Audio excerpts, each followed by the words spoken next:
80 samurais. Apenas 80 homens diante de um exército de 20.000 guerreiros mongóis.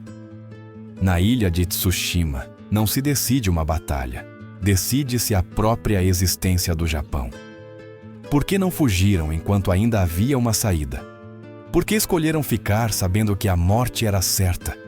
Foi honra ou uma armadilha mortal criada por um código incapaz de se adaptar a uma guerra nova e impiedosa?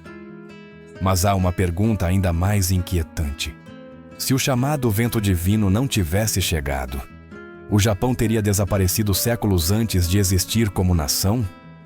Esta história não fala de heróis, mas de decisões irreversíveis. Fique, porque nada foi como nos contaram. 7 anos antes que a praia de Komoda se tornasse um matadouro, a invasão começou de uma forma muito mais silenciosa. Não com barcos nem com exércitos, mas com uma carta. No ano 1267, um mensageiro cruza o mar do Japão e entrega um documento selado com o emblema imperial de Kublai Khan. Não é um governante qualquer, é o neto de Genghis Khan, o homem que conquistou toda a China, submeteu a Coreia e governa o maior império que o mundo conheceu até aquele momento. A carta é direta, quase fria. Fala de relações amistosas entre grandes e pequenos reinos, de tributos, de embaixadores, de submissão. Não há insultos nem ameaças explícitas, mas a mensagem é inequívoca: render-se ou enfrentar as consequências. Para qualquer outro reino do mundo, essa carta teria significado o início de negociações desesperadas. Para o Japão, significou algo inédito. O shogunato Kamakura lê a carta e toma uma decisão que desafia toda a lógica diplomática e militar. Não responde, não envia embaixadores, não oferece tributo, não dá explicações. Silêncio absoluto. É a primeira vez que o Império Mongol é ignorado dessa maneira. Kublai Khan não está acostumado ao silêncio. Envia outra carta. Depois mais uma. Durante 6 anos, os mensageiros cruzam o mar levando advertências cada vez mais claras, cada vez mais ameaçadoras. 6 anos de oportunidades para negociar. 6 anos para se preparar seriamente. 6 anos em que o Japão, na prática, diz ao homem mais poderoso do planeta que não lhe interessa sua amizade nem seu domínio. Foi valentia absoluta ou arrogância suicida? Essa pergunta atravessa toda esta história. O Japão nunca havia sido invadido. Jamais. Os samurais eram guerreiros formidáveis, mas sua experiência se limitava a guerras internas entre clãs. Combatiam sob as regras do Bushido, com duelos individuais, com honra, com rituais. Não conheciam a guerra total. Enquanto o shogunato mantinha seu silêncio orgulhoso, nos portos da Coreia começava algo que os japoneses não podiam imaginar: a construção de uma frota de invasão. Não uma expedição punitiva, mas uma maquinaria projetada para apagar resistências e conquistar ilhas inteiras. A carta foi ignorada, mas não esquecida. E seu preço estava prestes a ser pago com sangue. Enquanto o Japão permanecia ancorado em seu silêncio, confiando em tradições que nunca haviam sido desafiadas por um inimigo externo, Kublai Khan preparava uma guerra que não se parecia em nada com o que os samurais conheciam. A diferença não era só de números, era uma diferença de mentalidade, de experiência e de propósito. O samurai luta sob o Bushido. A honra é central. O combate é pessoal. Anunciar o nome e a linhagem antes de atacar não é um gesto simbólico, é uma obrigação moral. O objetivo não é apenas vencer, mas fazê-lo de maneira digna. A guerra, para os clãs japoneses, segue regras não escritas que todos respeitam. Mesmo na morte, há ordem. Os mongóis não entendem nada disso. Não porque sejam ignorantes, mas porque sua história os formou de outra maneira. Durante décadas combateram sem descanso desde a Europa Oriental até o Pacífico. Destruíram reinos, aniquilaram exércitos 10 vezes maiores e aprenderam uma lição fundamental. A guerra não se ganha com honra, se ganha com eficácia. Não buscam duelos, buscam resultados. Sua forma de combater é coletiva. Avançam em formação fechada, escudos à frente, arqueiros atrás, infantaria pronta para cercar o inimigo. Não anunciam nomes, não esperam desafios.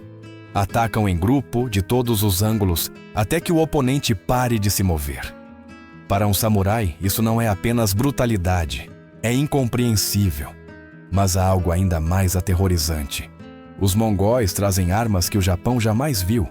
Flechas envenenadas, táticas de saturação e, sobretudo, bombas de pólvora.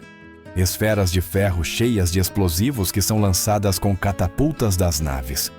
Quando explodem, o barulho é ensurdecedor.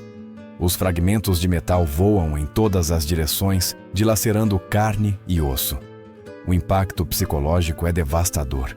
Para muitos samurais, o som se confunde com o trovão dos deuses. Enquanto isso, no Japão, os guerreiros treinam como sempre. Aperfeiçoam o tiro com arco, afiam suas katanas, meditam sobre a morte honrosa. Ninguém lhes ensina a combater explosões.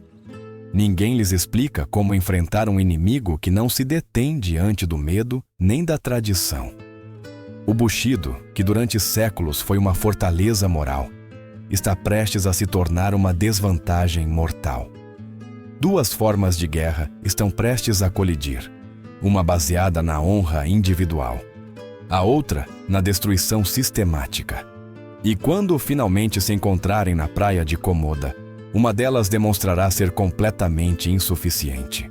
Em 18 de novembro de 1274, o horizonte em frente à ilha de Tsushima escurece. Não é uma tempestade. São velas. Centenas e centenas de velas avançando juntas, formando uma linha impossível de contar. A frota mongol aparece como um pesadelo materializado. Na praia de Komoda, os vigias correm para avisar seu senhor. Sosukekuni, governador militar da ilha, sobe em um penhasco e observa. Conta 10, 20, 50, 100 naves. Para. Não consegue continuar. São muitas. 80 samurais contra milhares de inimigos. A matemática é clara. Tsushima é uma ilha pequena, mas não é um ponto qualquer. É a porta de entrada para o Japão. Se cair, os mongóis obtêm uma base segura para avançar em direção a Kyushu. Sukekuni entende o dilema em segundos. Render-se não é uma opção. Fugir para Kyushu permitiria salvar vidas, mas deixaria a ilha intacta para o inimigo e, o mais grave, não enviaria uma mensagem clara sobre a magnitude da ameaça. Se ninguém lutar, o shogunato não saberá o que enfrenta. Sukekuni decide ficar, lutar, morrer se for necessário. Quando os primeiros botes mongóis tocam a areia, a diferença entre ambos os mundos se torna imediata. Os invasores desembarcam em formação, escudos à frente, arqueiros atrás. Movem-se como uma única entidade. Os samurais fazem o que sempre fizeram: atacam. Um guerreiro grita seu nome, sua linhagem, suas conquistas. Espera um duelo honroso. Não há resposta. Em vez disso, o céu escurece com flechas. Takesaki Suenaga cavalga na frente. Grita seu nome esperando que alguém o desafie. Recebe 3 impactos quase simultâneos. Um no ombro, outro na coxa. O terceiro mata seu cavalo. Cai na areia, ferido, confuso. Não entende o que está acontecendo. Onde está o combate justo? Onde está a honra? Não existe. Os mongóis avançam sem parar. Suenaga está prestes a morrer sem ter cruzado uma única espada. Um companheiro, Shiraishi Michiyasu, vê a cena e ataca diretamente a linha inimiga para criar uma distração. Os mongóis giram e atiram. Michiyasu cai. Mas esses segundos permitem que Suenaga se arraste para fora do campo de batalha. Ele sobrevive. Será uma das poucas testemunhas do que se segue. A luta não é uma batalha. É uma execução organizada. Quando um samurai ataca, 10 mongóis o cercam e o atacam de todos os ângulos. Não há duelos, não há pausas. Apenas eficiência. Então algo acontece que os defensores jamais experimentaram. Um assobio agudo atravessa o ar, seguido de uma explosão que sacode a terra. As bombas de pólvora explodem entre os samurais. Fragmentos de ferro voam como lâminas invisíveis. Os cavalos entram em pânico. Os homens gritam.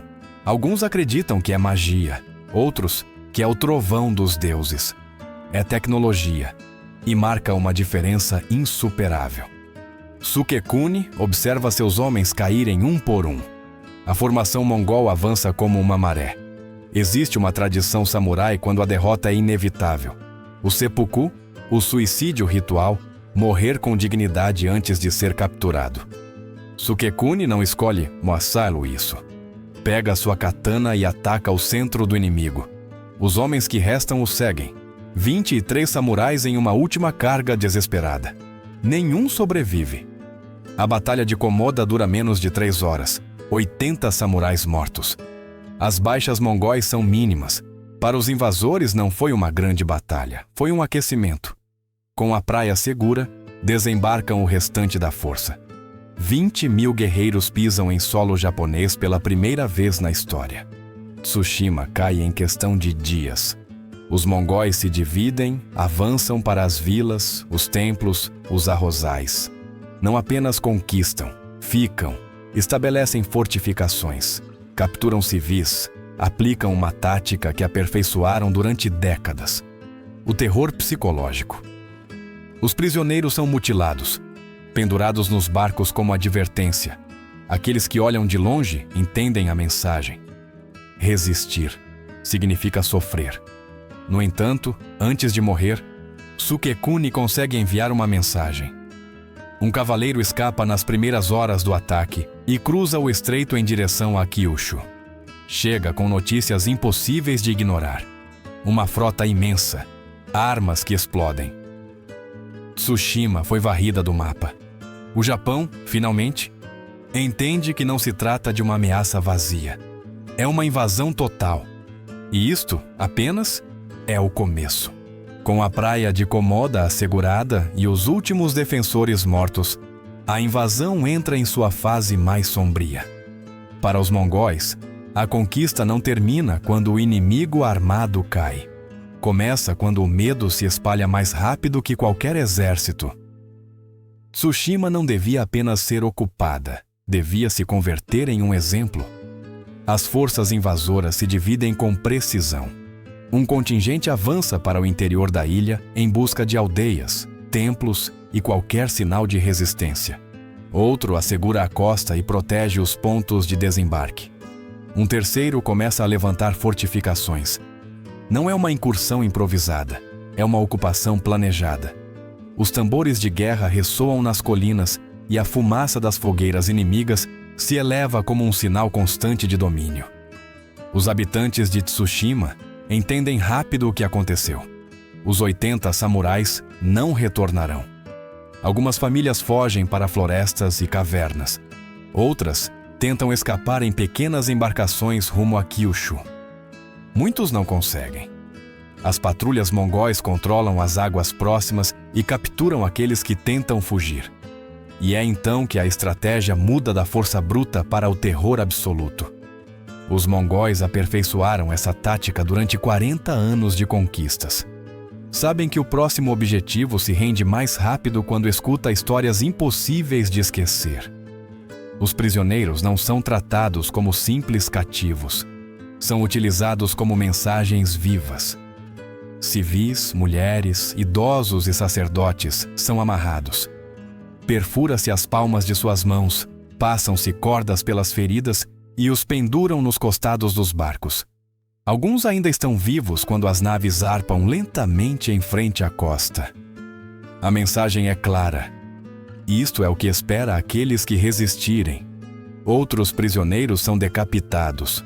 Suas cabeças se empilham na praia. As orelhas cortadas dos mortos são contadas com meticulosidade burocrática para registrar as vitórias. Não há épica nestas mortes. Não há honra. Apenas uma eficiência fria destinada a quebrar a vontade coletiva. Em menos de 2 dias, Tsushima fica completamente submetida. Os poucos samurais que sobrevivem em aldeias remotas Tentam organizar uma resistência desesperada. Lutam e morrem sem testemunhas. Seus corpos ficam insepultos. A ilha inteira se torna um território ocupado, silencioso, dominado pelo medo. Para os mongóis, a operação foi um sucesso absoluto. Mas algo acontece que não estava em seus cálculos. Antes de morrer, Sosukekuni havia conseguido enviar uma mensagem. Um cavaleiro escapou nas primeiras horas do ataque. Cruzou o estreito em uma pequena embarcação e chegou a Dazaifu, o centro administrativo de Kyushu. Seu relato parece irreal. Centenas de naves, milhares de guerreiros, armas que explodem como trovões. Tsushima caiu. As autoridades locais reagem com incredulidade. Passaram 6 anos desde a última carta de Kublai Khan. Muitos acreditavam que as ameaças haviam sido abandonadas. Agora entendem a verdade. Isto não é uma expedição de castigo, é uma invasão em grande escala. Mensageiros urgentes são enviados a Kamakura. Ordena-se mobilizar todos os samurais disponíveis. Começa-se a evacuar vilas costeiras. Enquanto isso, a frota mongol já se prepara para o próximo objetivo. Tsushima foi apenas a primeira porta. A próxima está ainda mais perto do coração do Japão. Chama-se Iki. E se cair, os invasores estarão às portas do território principal. O terror cumpriu sua função. A advertência foi enviada. E a guerra avança, inexorável, em direção a uma nova ilha condenada. A ilha de Iki está a apenas 50 quilômetros de Tsushima. Mais perto ainda de Kyushu. Quando as notícias chegam, não são rumores nem exageros. São descrições precisas de um massacre. Taira Kagetaka, governador militar de Iki, escuta cada detalhe. As formações mongóis, as bombas que explodem como trovões, os corpos pendurados nos barcos. Ao contrário de Sukekuni, Kagetaka não é surpreendido pelo inimigo. Tem algo que em Tsushima não existiu: tempo. Dias para decidir. Iki é maior que Tsushima e tem mais população. Sob seu comando há cerca de 120 samurais. Também há camponeses, mulheres, crianças, templos e aldeias inteiras que dependem de sua decisão. Kagetaka enfrenta o mesmo dilema moral que definiu a história anterior: fugir para Kyushu e salvar vidas ou ficar e resistir, sabendo que a derrota é provável. Mas agora há uma diferença crucial. Resistir já não é um ato simbólico. É uma necessidade estratégica. Cada dia ganho pode significar a sobrevivência do Japão continental. Kagetaka decide ficar. Não por ignorância, mas com plena consciência do fim. Organiza barricadas nas praias, coloca arqueiros nas colinas, evacua mulheres e crianças para o interior da ilha, para templos e fortificações improvisadas. Não busca uma carga heróica. Busca atrasar, ferir, cansar, fazer com que cada metro de terra tenha um custo. Em 20 de novembro, a frota mongol aparece no horizonte. As mesmas 900 naves, os mesmos estandartes.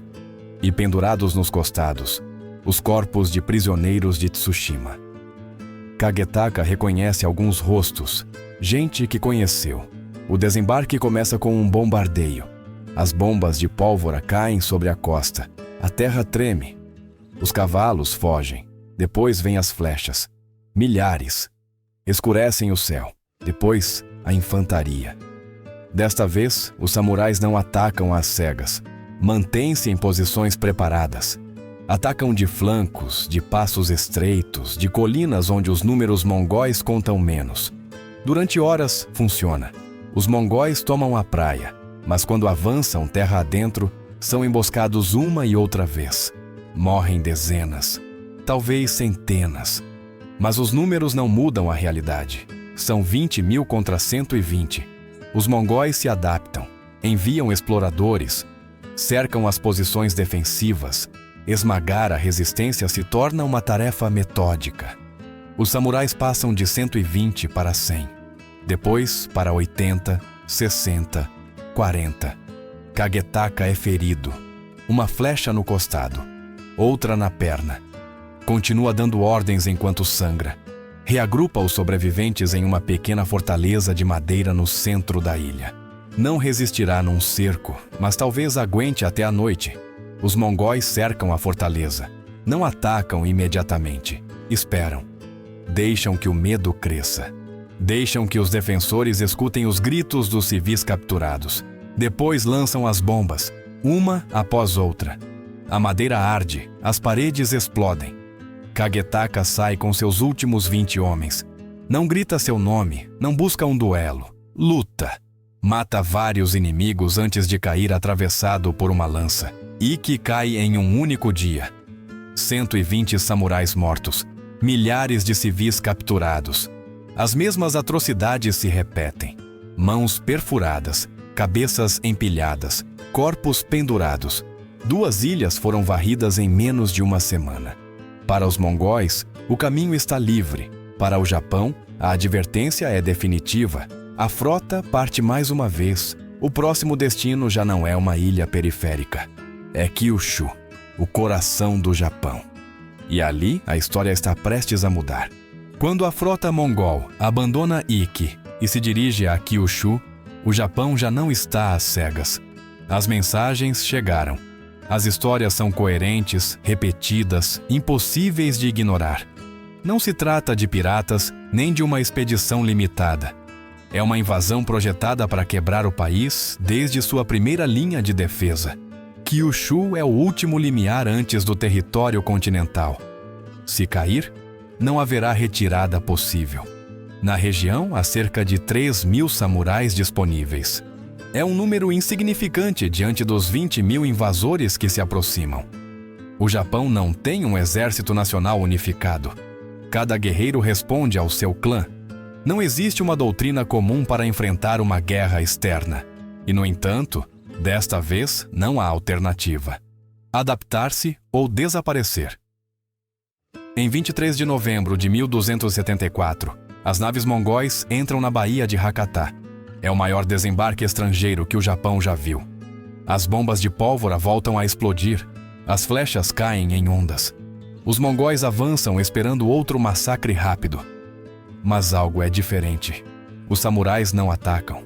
Não anunciam seus nomes. Permanecem em posição. Esperam. Quando o inimigo se aproxima o suficiente, contra-atacam em grupos coordenados. Não é elegante. Não é honroso segundo os velhos códigos, mas funciona melhor que o sacrifício inútil. Os mongóis avançam sim, mas pagam um preço. Cada metro de praia se torna custoso. Pela primeira vez desde o início da invasão, a maquinaria mongol encontra resistência organizada. Cai a noite. Os mongóis controlam parte da costa, mas não penetraram em profundidade. Reagrupam-se, acendem fogueiras, preparam o assalto final para o amanhecer. Os samurais se retiram para as colinas próximas. Estão exaustos, feridos, mas vivos. E então o céu muda. As nuvens se acumulam rapidamente. O vento começa a soprar do mar com uma força incomum. Não é uma brisa, é um aviso. Durante a noite, a tempestade se intensifica. As ondas crescem. As naves ancoradas começam a colidir entre si. Os marinheiros tentam cortar amarras, afastar-se da costa, buscar águas profundas. É inútil. O tufão atinge a baía com violência absoluta. As embarcações se chocam contra as rochas, se partem ao meio, afundam. Guerreiros que nunca haviam visto o oceano enfurecido são arrastados para a água. Em terra, os mongóis que conseguiram desembarcar ficam presos. Não podem formar filas, não podem avançar. O vento os derruba. A chuva cai horizontal como lanças. Na escuridão, os samurais atacam. Não em grandes batalhas, em golpes rápidos. Aparecem, matam, desaparecem. Conhecem o terreno, aproveitam o caos. Para os mongóis, a noite se torna um inferno. Não sabem de onde vêm os ataques, não podem se defender. Ao amanhecer de 24 de novembro, a tempestade continua, embora com menor intensidade. Os samurais observam das colinas. A baía é um cemitério. Restos de naves, corpos flutuando, madeira destruída. Das 900 embarcações, apenas cerca de 300 ainda estão flutuando. Os mongóis entendem que estão presos, sem barcos, sem suprimentos, sem reforços. O comandante mongol toma uma decisão desesperada: retirada imediata. Os sobreviventes retornam às naves que restam, abandonando feridos e equipamentos. A frota avariada se afasta de Kyushu. Aproximadamente 7.000 homens morreram, não pelo combate direto, mas pelo mar. Nos templos japoneses, monges e sacerdotes rezam incessantemente há dias. Quando a frota se retira, o acontecimento recebe um nome: kamikaze. Vento divino. Para o Japão, não é apenas uma vitória inesperada. É um sinal. Uma prova de que os deuses intervieram para proteger a ilha. Mas sob essa celebração, se esconde uma verdade inquietante. Esta vitória não foi produto da força militar. Foi produto da sorte. E a sorte nem sempre se repete. Kublai Khan não terminou. A invasão de 1274 foi uma primeira tentativa, um reconhecimento. Agora sabe que o Japão pode sangrar. E tem tempo para voltar, 7 anos para preparar algo muito maior, muito mais devastador. A retirada mongol de Kyushu não é interpretada como uma simples manobra militar. Para o Japão, é algo completamente distinto. Depois de dias de terror, de ver ilhas inteiras varridas e exércitos aniquilados, a invasão se detém de forma abrupta. Não pela força das armas, mas pelo vento. Um tufão surgido do mar no momento exato. Para uma sociedade profundamente religiosa, a conclusão parece inevitável. Nos templos de Kyushu, os monges budistas e os sacerdotes shintoístas rezam há dias. Pediram proteção, pediram um milagre. Quando a frota mongol é destruída na Bahia, a explicação se torna sagrada. Esse vento não é um fenômeno natural, é uma mensagem. É a prova de que o Japão está sob a proteção dos deuses. Recebe um nome que ficará gravado na história: kamikaze, o vento divino. A ideia se propaga rapidamente, não só entre camponeses e monges, mas entre os próprios samurais e as autoridades do shogunato. O Japão não venceu porque é mais forte, venceu porque foi escolhido. Essa crença oferece consolo após a devastação, mas também cria uma ilusão perigosa. A derrota mongol se torna um relato de vitória moral, quase predestinada. No entanto, a realidade é menos gloriosa. Tsushima foi arrasada. Iki caiu em um único dia. Milhares de civis morreram ou foram capturados. Os samurais que lutaram em Kyushu sabem a verdade. Se o tufão não tivesse chegado, a invasão teria continuado. As defesas improvisadas não teriam resistido muito mais. O Japão esteve a horas, talvez a dias, de uma derrota total. Ainda assim, o mito começa a tomar forma. O shogunato permite, inclusive o fomenta. Em uma sociedade fragmentada, onde o poder central é frágil, a ideia de uma proteção divina reforça a unidade nacional. A mensagem é clara: o Japão pode ser atacado, mas não pode ser conquistado, não enquanto os deuses soprarem a seu favor. Do outro lado do mar, a reação é muito distinta. Kublai Khan recebe as notícias com fúria. A derrota não foi produto de uma batalha perdida, mas de um fenômeno que escapa ao seu controle. Mas ainda assim, é uma derrota. E sua reputação está em jogo. O Império Mongol não se retira sem se vingar. Para Kublai, esta invasão foi apenas uma prova, um reconhecimento em força. Agora ele conhece as costas japonesas, conhece suas táticas, conhece suas fraquezas. E, acima de tudo, sabe que a vitória japonesa não foi militar. Foi circunstancial. O imperador toma uma decisão. Haverá uma segunda invasão. Não com 900 naves, mas com milhares. Não com dezenas de milhares de homens, mas com um exército capaz de esmagar qualquer resistência, mesmo sem a ajuda do vento. Enquanto o Japão celebra o kamikaze como um milagre irrepetível, o inimigo se prepara para retornar. E da próxima vez, a tempestade talvez não chegue. 7 anos se passam desde o primeiro kamikaze. Para o Japão, não são anos de paz, mas de ansiedade permanente. Cada primavera e cada verão, os vigias observam o horizonte esperando ver velas inimigas. O shogunato entende que a vitória anterior foi frágil. Se os mongóis retornarem com uma força maior, o país não sobreviverá sem mudanças profundas. Ordena-se uma mobilização total.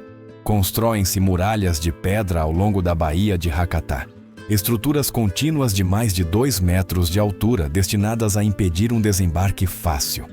Armazenam-se milhões de flechas. Os samurais treinam para combater em grupos, para atacar de noite, para resistir sem buscar glória individual. Enquanto o Japão se fortifica, Kublai Khan prepara algo sem precedentes. Não uma frota, mas 2. A primeira zarpa da Coreia, com cerca de 900 naves e 40 mil guerreiros mongóis e coreanos. A segunda parte do sul da China, com mais de 3.600 embarcações e cerca de 100 mil soldados chineses. O plano é simples e ambicioso. Ambas as frotas devem se reunir em frente a Kyushu e lançar um ataque simultâneo que esmague qualquer defesa. É a maior operação naval da Idade Média. Mas desde o início, a coordenação falha. A frota coreana chega primeiro. No início do verão de 1281, seu comandante decide não esperar pela frota chinesa. Atacar imediatamente parece lógico. Dar tempo ao Japão apenas fortalece suas defesas. As naves desembarcam novamente em Tsushima e Iki. Desta vez, encontram resistência preparada. Os civis foram evacuados. Restam apenas guarnições treinadas para a guerra de guerrilhas. Os samurais atacam das florestas, golpeiam e se retiram. Os mongóis conquistam as ilhas, mas pagam um preço em baixas que não haviam previsto. Quando a frota coreana chega a Hakata, depara-se com as muralhas. Uma barreira contínua de pedra, atrás da qual esperam milhares de arqueiros. O desembarque frontal é um inferno. Os mongóis saltam dos botes sob uma chuva constante de flechas. Alguns alcançam a muralha e tentam escalar. São empurrados para trás com lanças. Os corpos se amontoam ao pé do muro. Após várias tentativas falhas, o comandante ordena a retirada para as naves. Sem a frota chinesa, não há como romper a defesa. Os dias passam. O calor do verão é sufocante. As tropas permanecem amontoadas em barcos de madeira ancorados em frente a uma costa hostil. A água potável começa a escassear. As doenças se propagam. Disenteria, febres, esgotamento. E enquanto isso, os samurais não param. A cada noite, pequenos grupos se aproximam em botes silenciosos. Abordam as naves inimigas, matam a tripulação, incendeiam e desaparecem na escuridão. Os mongóis os chamam de piratas. Para quem está a bordo, é um pesadelo constante. Ninguém dorme. Finalmente, em meados de julho, a frota chinesa aparece no horizonte. Milhares de naves, 100 mil homens frescos. A força total é agora avassaladora. Os comandantes decidem reagrupar-se antes do assalto final. É uma decisão razoável. Também é fatal, porque enquanto esperam, o céu volta a mudar. Em 14 de agosto, nuvens densas chegam do sul. Os marinheiros as reconhecem imediatamente. Outro tufão, maior que o anterior. As ordens se tornam caóticas. Tenta-se levantar âncoras, afastar-se da costa, buscar águas profundas. Mas mover milhares de naves ao mesmo tempo é impossível. O vento aumenta, as ondas crescem a alturas monstruosas. As embarcações colidem entre si, se partem, afundam. Os mastros se quebram como galhos. A tempestade dura 2 dias. 2 dias de destruição total. Em terra, os samurais observam das muralhas como a maior frota jamais reunida se desintegra diante de seus olhos. Homens lançados ao mar. Naves viradas. Gritos abafados pelo vento. Quando a tempestade finalmente cede, a baía é um cemitério. De mais de 4.500 embarcações, apenas algumas centenas continuam navegáveis. Os sobreviventes tentam se render. nadam para a costa com as mãos para cima. Os samurais os executam. Não há prisioneiros. Não depois de Tsushima, não depois de Iki. Outros tentam construir balsas improvisadas com restos de madeira. A maioria morre afogada ou é capturada dias depois. Dos aproximadamente 140 mil homens que participaram da invasão, apenas uma fração retorna para casa. É uma das derrotas navais mais catastróficas da história. Kublai Khan recebe a notícia em silêncio. O custo foi muito alto. Os recursos do império estão esgotados. Não haverá uma terceira invasão. O sonho de conquistar o Japão morre no fundo do mar. Para o Japão, a vitória parece definitiva. O kamikaze soprou pela segunda vez. O mito se consolida. Mas o preço, político e humano, ainda não foi pago. Quando a segunda frota mongol desaparece do horizonte, o Japão celebra. Os templos se enchem de orações de agradecimento. O kamikaze deixa de ser um episódio isolado e se torna uma certeza. 2 invasões, 2 tufões. Para a maioria do país, a conclusão é inquestionável. Os deuses escolheram proteger estas ilhas. Mas enquanto o mito se fortalece, uma realidade muito mais incômoda começa a emergir entre aqueles que sobreviveram à guerra. Milhares de samurais combateram durante anos. Resistiram a desembarques, participaram de ataques noturnos, defenderam muralhas sob chuva de flechas. Muitos viram seus companheiros morrerem. E, no entanto, quando a guerra termina, não há butim, não há terras conquistadas, não há cidades inimigas para repartir. A vitória não trouxe recompensas materiais. O tesouro do shogunato está vazio depois de anos de mobilização, fortificações e preparativos. No sistema feudal japonês, o vínculo entre senhor e guerreiro se baseia em uma promessa clara. O samurai oferece sua vida. Em troca, espera reconhecimento, terras, sustento. Depois das invasões mongóis, esse pacto se rompe. O shogunato não pode pagar. Tenta compensar com títulos honoríficos, cargos cerimoniais e promessas futuras. Para muitos, não é suficiente. Arriscaram tudo e recebem palavras. É aqui que aparece a figura de Takesaki Suenaga. O samurai que sobreviveu ao massacre de Komoda retorna para casa ferido, mas vivo. E essa sobrevivência se torna um fardo. Em uma cultura onde morrer em combate é glorioso, viver quando outros caíram gera suspeitas. Suenaga sente que deve se justificar, que seu valor está em dúvida. Decide fazer algo sem precedentes. Encomenda a criação de um rolo ilustrado, o Moku Harai Ekotoba. Não é uma versão heróica da guerra, é brutal e direta. Mostra os samurais perdendo, mostra as bombas explodindo, mostra o caos, o medo, a retirada. Mostra a si mesmo ferido, caindo de seu cavalo sob uma chuva de flechas. Não busca embelezar a história, busca demonstrar que esteve lá, que lutou, que sobreviver não foi uma escolha covarde, mas uma consequência do caos. O rolo cumpre sua função. Suenaga recebe terras e reconhecimento. Mas seu caso revela um problema maior. Quantos outros samurais tiveram que justificar sua sobrevivência? Quantos carregaram com a culpa de ter vivido quando o relato coletivo glorificava a morte? O shogunato enfrenta uma crise silenciosa. Milhares de guerreiros insatisfeitos. Expectativas não cumpridas, dívidas acumuladas. A autoridade central começa a se erodir. Alguns clãs questionam por que devem lealdade a um governo que não pode cumprir suas promessas. Se os deuses salvaram o Japão, que papel real teve o shogunato?